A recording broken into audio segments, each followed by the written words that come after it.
for daily Ask Reddit. r/Ask Reddit. What's one of the dumbest things you've ever spent money on? If you enjoy the video, drop a like and subscribe so you never miss a video.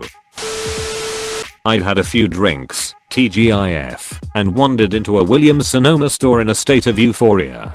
There I saw a special edition KitchenAid stand mixer made in bronze that was the most beautiful thing I'd ever seen. It was on sale for $999. Naturally, I bought it, but because I'm a single guy who doesn't bake, it's just taking up much needed counter space.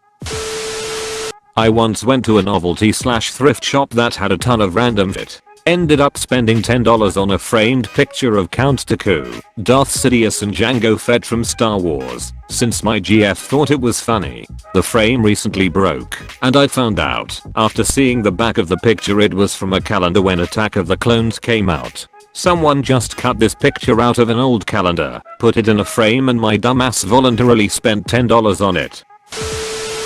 A 155 pack of condoms. A week after I had a vasectomy. Complete brain dead moment. Oh, a fellow Costco customer. My brother bought that pack for his study abroad in Europe. He came back with 155 condoms.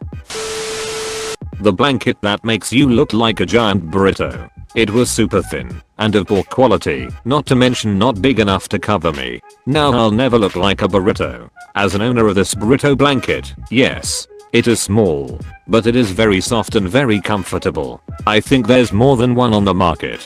I'm betting yours is better than mine.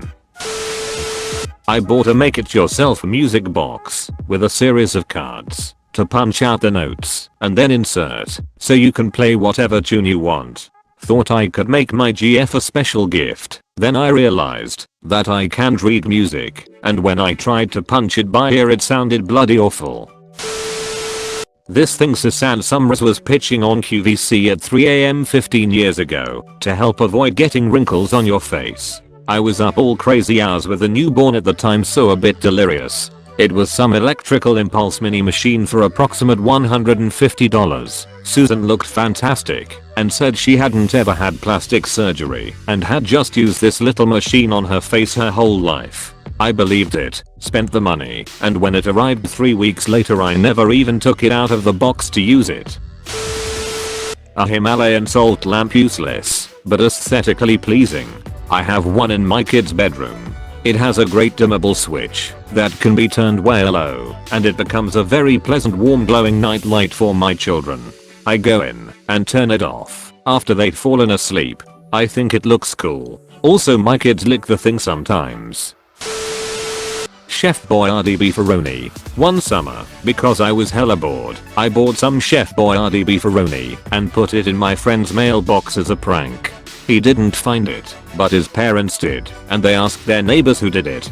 He suspected me at first, but I managed to get him off of my tail. Now our neighborhoods were fairly close to each other, so I could be over there in a 50-minute walk. Every night, I walked up to their neighborhood. Walking anywhere at 2 am is creepy as hell, but the Boyardee bandit does not stop for demons and put a can of beefaroni inside their mailbox. After about a month, they call the police to find out who's putting beefaroni in their mailbox. Luckily the police really didn't care that much and just told them to get a camera, which they eventually did. Meanwhile my friend is telling me all of this from his perspective. Right, so I usually know what they do before I strike. So I start covering my face and pretend to hunch over. I have no idea where this camera is, so I can never be too careful. They call the cops again and give them a profile, and now the cops are looking for a crippled beefaroni bandit. After a solid 3 months of this shit, one of the baggers at the store gets word somehow and starts getting suspicious because he sees me buying tons of beefaroni. He confronts me. I tell him the truth, and I shit you not, he starts helping me beefaroni my friend's house. We're putting it all over, hiding it in the lawns, porch, fence, you name it. Halloween rolls around, and I dress up as Chef Boyardee. I go to my friend's house and say, your daily subscription to Chef Boyardee beefaroni has ended. Would you like to renew? I hear laughter in the background, and it's the store clerk. Turns out he recently started dating best friend's sister, and that's how he heard. Truth be told, I don't think I've ever been punched harder than when my friend found out. Good times. We still laugh about it from time to time. TLDR. Bought and hid Chef Boyardee beefaroni for nearly half a year around my best friend's house. The beefaroni bandit strikes again.